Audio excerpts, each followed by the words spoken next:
Get this good today, that everybody can hear this beautiful book we got. Disruptive Thinking by T.D. Jakes, y'all. It is so amazing. I'm going to show y'all the front cover so you can get your study guide.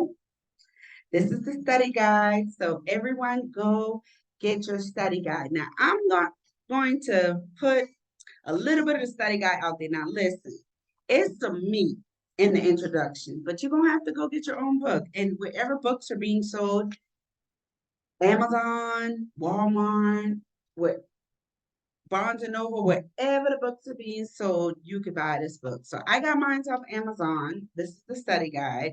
You can get the study guide off Amazon. It's affordable. So you guys go get it. It is so amazing, guys, because we need to think big, but we need to be creative in our thinking. We also need to be disruptive in our thinking, guys. So a man thinking is hard, so is he. So get the book. Now, session 1 is where we're going to start today in the book, in the study guide. That's where we're going to start. Now, let's get to the book, too, because here's the book. The book is Disruptive Thinking. That is the book. And if you want to read the prefaces, if you want to read the back cover and all that extra stuff, which I did read, you're going to have to get your own book. But we're going to go straight to chapter 1, because chapter 1 talks about what is disruptive thinking. But before we get into that, in the study guide, session 1, it says the what and the why. In this session, you will gain a better understanding of what it means to disruptive thinking. Learn why disruptive thinking is necessary in today's world. Explore specific opportunities for disruptive thinking in your own specific context. Join with others to review these themes and discuss how they apply to your life and your community. So prior to engaging in this session, read chapter 1 and chapter 2 in Disruptive Thinking Book. So what we're going to do is we're going to read chapter 1 and read chapter 2. There's a personal, I don't know what's wrong, my words coming out all wrong, but here is a personal study guide as you read through the chapters. So as we read through chapter 1, the day 1 in the personal study guide says, what is disruptive thinking? And so we're going to go to chapter 1. Are you guys ready? Are y'all ready? I am excited about this. And I want you guys to get your book so y'all can click on, I don't got to do all the reading. And to be honest with y'all, I was inspired with Daily Book Read by my coach, Stormy Nicole Wilmington, in the Girl Home Hand group. Like, she do daily book reads. And then I started Daily Book Read because I said, you know what? As I got into that group, I read more. Now, when I came into the body of Christ, I started reading tremendously before my upbringing because God broke the spirit of ignorance off of me through the Bible. And then when I got into Girl Hold My Hand, I did more reading, but I found out about more books that I needed to tap into to do more developing within myself, to develop myself better. So thank you, Coach Stormy. I love you for inspiring us to read books. And then I'm sharing the experience with you guys because we need to read. The Bible talks about how we should give attention to reading until God comes. So we need to strengthen ourselves in wisdom and knowledge and counsel. And we need to make sure that we are reading the right things, putting the right things within our mind so that we can think disruptively. Come on, somebody. How you going to have disruptive thinking if you're not putting the right things into your mind? So this book is amazing. I'm excited about reading it. And I just want to share the experience with y'all. So get the book. Get the book. It's on Amazon and it is affordable. So what is disruptive thinking? Chapter 1. When I was 11, I watched my father waste away before my eyes. At 6 feet and 280 pounds, Ernest Jakes loomed as large as the West Virginia mountain that surround our home. When he stepped into a room, The shadows rescinded in resignation. The molecules launch their own frenzied praise dance. Dang, he must have had some power. He walked into the room, everything moved. Come on, don't y'all want that level of influence where you walk into the room and things begin to change? You change the entire atmosphere. Come on now. From his brittle chest emerged a boom baritone whose bottom I felt in my bones. I once saw him get out of the car, wade into the snow to lift the car that was stuck. Dang, he was up there like Incredible Hulk. And tell the driver to hit the gas to get back on the road. I know that's right. Some of y'all need to punch that gas to get back on the road called life. I know I did. But on the inside, the states of his kidney belied his bulging biceps and triceps. At the age of 38, Ernest Jakes suffered deliberating kidney failure. The kidney could no longer go it alone. They would need our help, and my life would never be the same. I watched his body slowly wither away. He went from 280 pounds to 130 pounds. His muscles tightened, sagged like a 90-year-old man, shirtless on the beach. He went from driving heavy duty equipment and steering loaded trucks to being pushed in a wheelchair. Man, could you imagine? I know that had to been trying. The Incredible Hulk became Pee Wee Herman. Now, didn't I say he was out there like Incredible Hulk? It was the most disturbing sight I have ever witnessed. Disruption kicked down the door and made itself at home in the Jakes household. Any scene of normalcy I previously enjoyed became a distant memory. For a year after his kidney failure, I would help my mother load my weakening dad into the car to make the 4-hour drive to Cleveland from our home in Charleston, West Virginia in 1968. The Cleveland Clinic was the closest place to Charleston to get dialysis treatment. Once a week, we had to trek across the Midwest to keep him alive. At age 11, I had to set into the ill fighting shoes of an adult. So he was forced to grow up early, and I know a lot of us can attest to that. After school, I boarded a bus to head to my father's office to make sure the building were locked and to check and the checks got delivered to the 52 people he employed in his janitorial company. My older brother was gone, so it fell on me. At 11 years old, he was doing some managerial work. Shouts out to TD Jakes. Talk about an entrepreneur early. He was early in the game, y'all. Early in the game. So all y'all who entrepreneurs and ready to give up, look, don't give up because he had training since he was 11. So if you go in at it and things ain't working like how you want it to work, do not give up because TD Jakes started early. He stayed in the paint and look at the results. My father trusted me to do what needed to be done to help keep his business afloat. I was not going to disappoint him. My father changing diagnosis came just as the family fortune were brightening. So just as they started to do a little good, then here came sickness. We were like the Jeffersons, would be nearly a decade later, about to move on up to the east side. We're moving on up. Yeah, I like to have fun.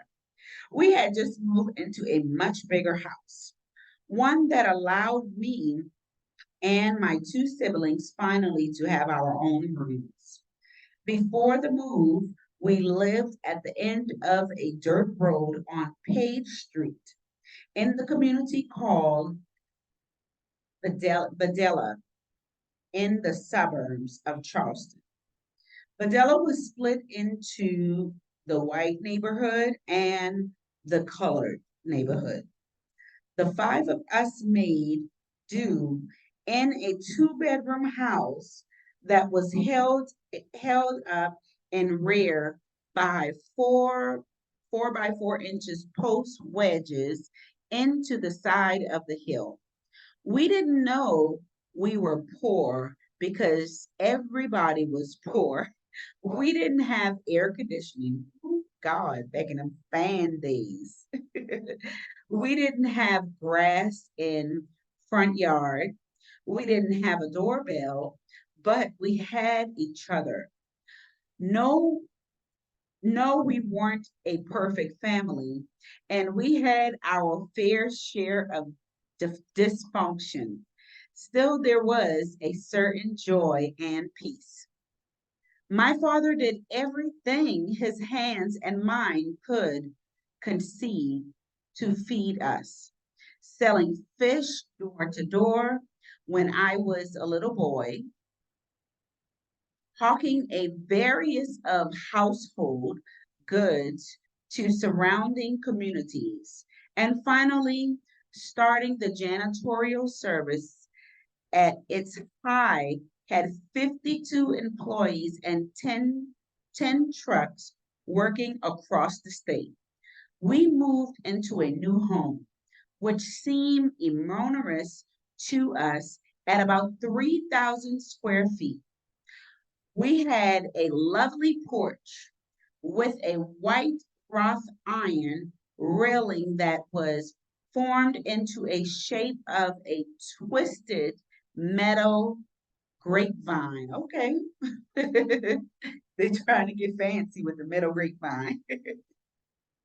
Okay. I see you. I see you. We had a piano, a carpet basement, a laundry room, knotty pine wood pining on the walls, and air conditioning. It's the new house now. They went from no air conditioning to a house with some air conditioning. So they move up. For a family that grew up into a two-bedroom house hanging off a cliff, it was amazing. In the world of songs, Whitney Houston made popular, didn't we almost had it all? I was the baby of the family, protected and accurately treasured as I was sandwiched between two death babies. My mother birthed five children, but only three survived. The child before me died, nameless, in her womb. The one after me, my sister Marinette, was a stillborn whose body is bruised in a cemetery in Charleston, buried in a cemetery in Charleston. And though I too was once gravidly ill as a toddler, I survived. Our our was a household where fun ill as a toddler. I survived. Our was a household where fun, hold up, hoovered in air boosts by each of us our own way.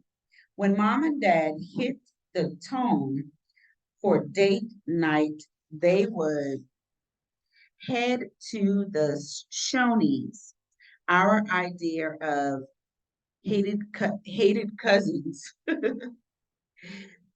as she severed Her favorite shrimp dinner, my mother always made sure to smother rolls in her pocketbook to bring back to us.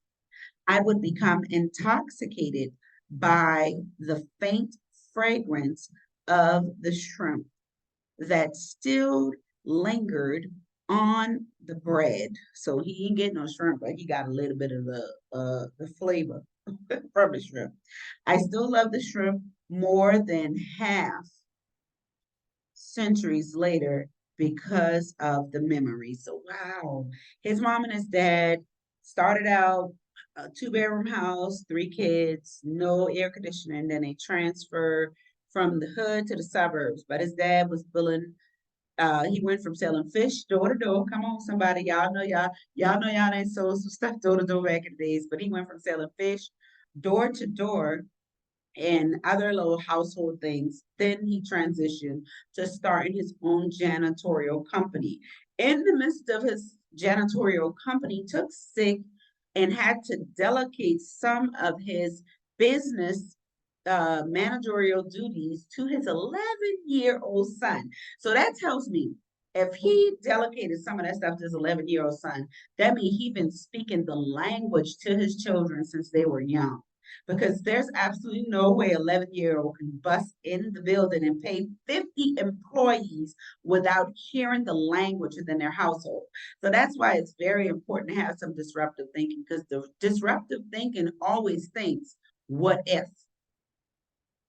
Outside of the box. Like, I'm not going to wait for something to happen to me before I give my kids what God placed on the inside of me. I need them to get it now so that if anything ever happened, they will carry on the legacy.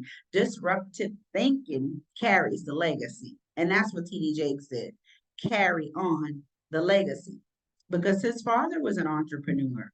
And so he imparted that within him. And so now at 11 years old, he knew exactly what to do. Go to the company, pay the employees, lock up the business, and then go see about that. That is amazing, amazing, amazing. And then the memory of his mom date at the dinner with the shrimp and her bringing them the rolls, the love of God, because I would have brought my kids some rolls. Y'all know y'all would have brought your kids some rolls. So my mother taught us all to read and write before our feet ever enter a schoolroom. You better say it. I do with my kids too. We read every morning at 7 o'clock a.m. Pray with us. We all took classical piano lessons and all complained about taking the classical piano lesson.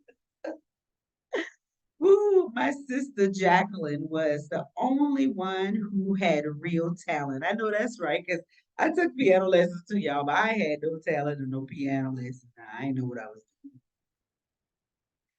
I can still hear her fingers glide across the keys when relatives or friends came around.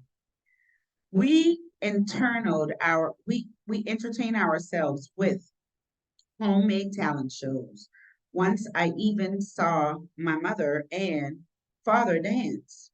It was a sight I never forgot. They seldom showed affection publicly. I was delighted to see them dance and not bickering. Amen to that. It was a joyful time and place until it wasn't. Now, our provider needed provision. I learned quickly that we are all one, even always from calamity. After a year of weekly treks to Cleveland, so in other words, they were making weekly trips to Cleveland because his dad had to go to dialysis. We had a dialysis machine installed into our house. Hey, God then brought them some victory. They ain't gotta make them trips no more. The laundry room became the dialysis room. The hospital room, it contained a bed and rather large dialysis machine at 5 feet long and 2.5 feet wide. The machine was an usual sight in an American home in 1980s. 1968. On the top of the machine was a strange plastic compartment through which blood ran as it was being purified. There were many gold dial and knots. A bottle hung from the top like a ivy, flowing into the shun into my father's arm. The machine had an arm that sounded loud and anonymous if something went wrong.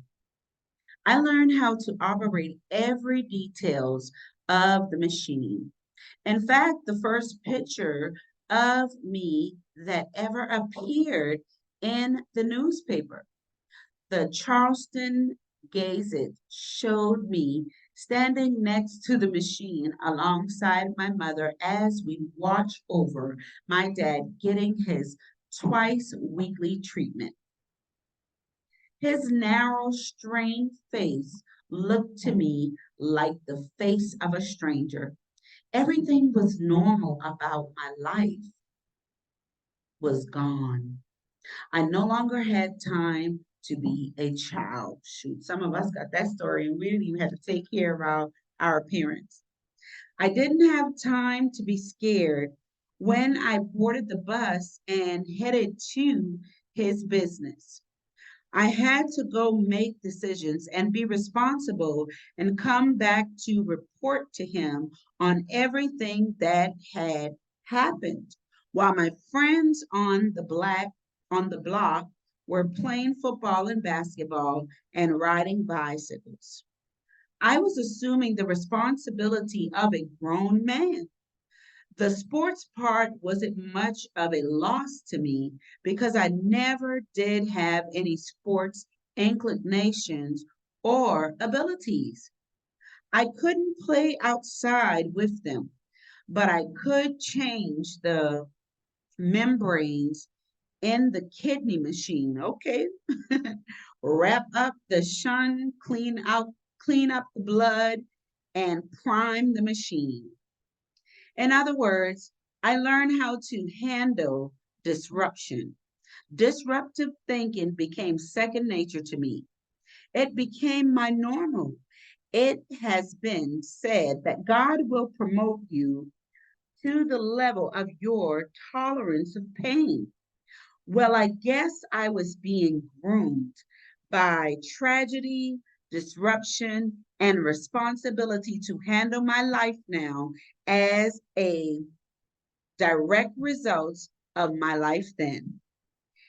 It has been said that hard times produce strong leaders and good time produce weak leaders. I've seen that played out in my own life. As I began to think about the primacy of disruptive thinking to our world and the elements that forego disruptive thinking, like a chemistry tragic in the lab, I keep coming back to my early days and their impact on my elevation. Disruptive thinking is not often something we've drawn to. It is usually part of our survival mechanism in response to circumstances thrust upon us. And I'm going to take a minute because when I enter something that is tragic for me, a lot of decisions that I make is confusing to some people, but I have crazy faith. So sometimes I do things that is not doesn't make sense to other people, but because of the way God has designed me to think, I don't think inside the box, I think outside the box. And so immediately, I never know how God's going to bring me out of something, but I know that I'm coming out. And I keep that in the back of my mind that I'm going to bounce back from whatever trial or tribulation that I have to go through. And that's why, because of my mindset, I survive. Now, I've experienced homelessness a lot of time, but I don't stay into it because of the way that I think. And there have been for multiple reasons as to why I've experienced it. But because the way God has designed my thought pattern, I don't stay in it. I see a lot of people still in it, and it's because of their thought pattern, the way they go in and see. I always enter everything, circumstances, situation, no matter what it is. I enter it with a mindset of exiting it, getting out of it. And so, with my mind being like that, I'm always strategizing, always thinking of God has given me a way of escape. I'm going to need to navigate towards that way of escape. We have to find a way to get it done. When traditional methods don't work, we normalcy is shattered. These disruptions were tragically painful to me, but they lead me to powerful outcomes. Yes, it does. One of the most disruptive moments of my childhood came when I was threatened. We were about 2 years into the home dialysis when something went wrong with the dialysis machine. I can still hear that alarm ringing out across the household that night, reaching deep inside each of us and cranking up the panic switch. We needed to get my dad to the hospital as soon as possible.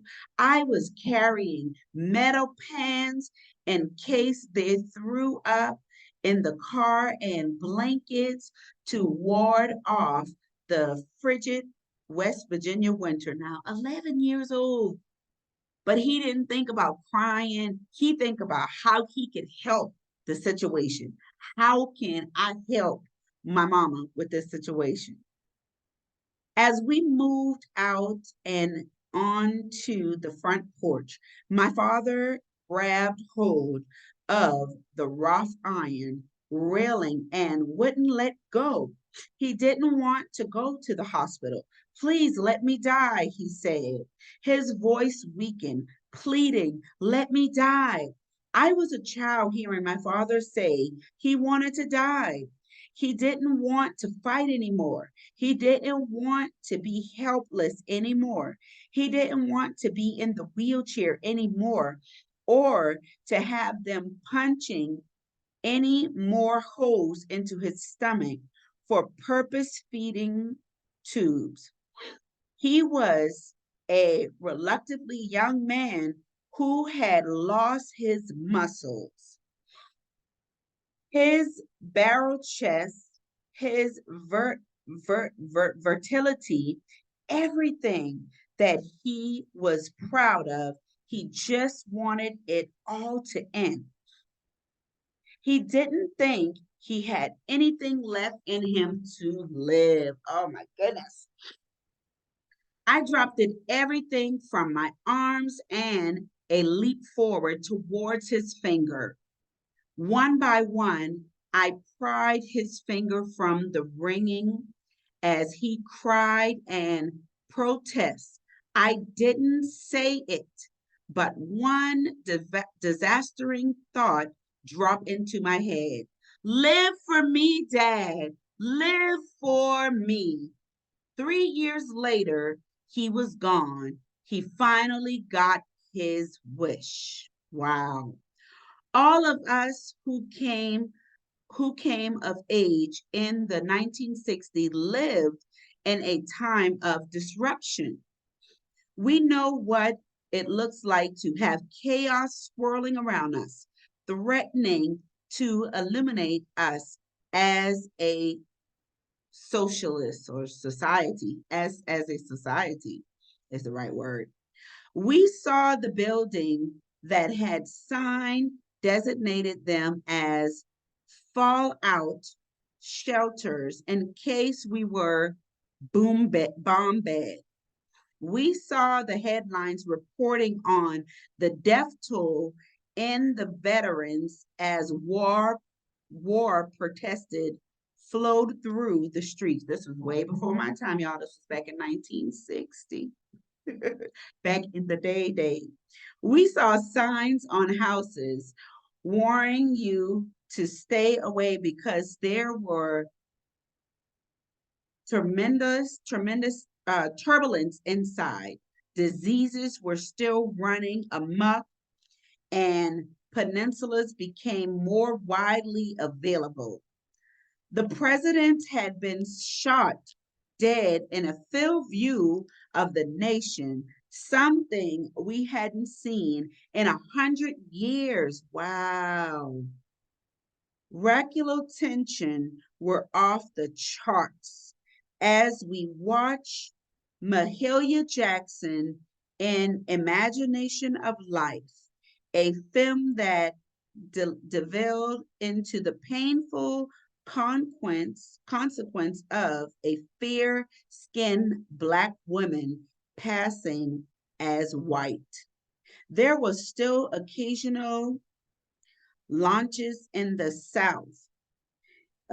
Sorry, y'all, because TD Jakes is like, y'all know how he is. He putting the big words in there. Metagars Ivers, y'all with me? Instagram, Zoom, and Facebook was murdered. The four charted bodies of beautiful young girls were seen on the 6 o'clock news, carried from the 16th Street Baptist Church. Adele Mae Collins, Cynthia Wesley, and Denise McNeil. And Carol Robinson would never come home for Sunday dinner. And Black people and some white people began to understand that this was the inflection point. Or was it? Everywhere we turned during those years, we saw what felt like impending doom. But from that doom came great artistic creativity. Wow. Bars were bearing. Woodstock was groving. Jimi Hendrix was jamming. British bands like the Beatles were invading. American culture, I can still see white gold boot, elephant leg plant with platform shoes, okay?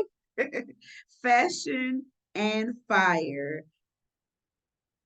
Casual clay had covered to Islam, and now Muhammad Ali was introduced to the traumatized country. The music played is symphonic and hold on, y'all. Syncopatio.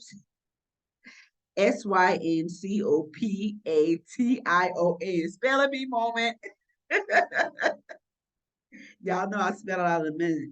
As strove light twinkle and disco light flash. So I'm going to stop right there because chapter 1 is extremely long. And I think, hold on. Chapter 1 is long. So we're going to have to pick up tomorrow because we already been on for 33 minutes. So we're going to pick up tomorrow and finish up chapter 1 so that we can go in chapter 2. Make sure y'all go on Amazon to get your study guide. They are $10 because once we read chapter 1, we get to go into the study guide together. Also get your book on Amazon as well too so that you can chime in and read with me so I don't have to do all the reading. Y'all know TPG's got these real big words. And so, but I spell them out for you. I ain't ashamed. I spell them out. So Instagram, Zoom, Facebook. Thank you all for joining me in the book read. We're going to finish chapter 1 tomorrow. But remember, the question is, what is disruptive thinking? Because at the end of the day, once T.D. Jakes gave us his story, we see his lifestyle right now. So he didn't give up. He started at 11 years old, taking care of his dad, who was in dialysis. They went from living really, really poor with no air conditioner. I know some of us can attest to that because we done had them fans that you put in the window and they blow hot air. And then you be so grateful when y'all finally get central air come on somebody. So he talked about how he went through all that, but his mindset always was on go, being creative. How can I think outside the box? I mean, at 11 years old, his daddy had him paying 50 employees at 11 years old. I mean, that makes me feel like, hold up, our kids are behind. And that's why, I take the time to pour into my kids. I make them wake up 7 o'clock in the morning. And when we get up early, but we're at the table 7 o'clock in the morning, reading Proverbs and Psalms every single day before they go to school. And then when they come home from school, they got to read for an hour. Look, we got to put it in our kids to obtain knowledge, and we don't just give it just to the teacher. But his dad even putting that entrepreneurship with on the inside of him, and he did not give up. He was paying employees, guys. They started out with a 2 bedroom, 3 kids. Some of us that had a 2 bedroom with way more than 3 children, and be like, Lord, thank you for this 3 bedroom right now in the name of Jesus. So I'm just saying, just listening to his story, how he had to take his dad. His dad was on dialysis. I mean, at 11 years old. And then looking at his life right now, what I see is an example of somebody who did not give up. He kept going. He kept going. He faced trials, tribulation, turbulence, disruption, but he kept going. And so that's why I'm inspired to read this book, because I know this book is going to help me to tap into a part of my mind that I haven't tapped into yet. And so, guys, join this journey with me so that you can be disruptive in your thinking as well and start thinking outside the box and advance. I enjoyed you guys today. Love y'all. Have a great day.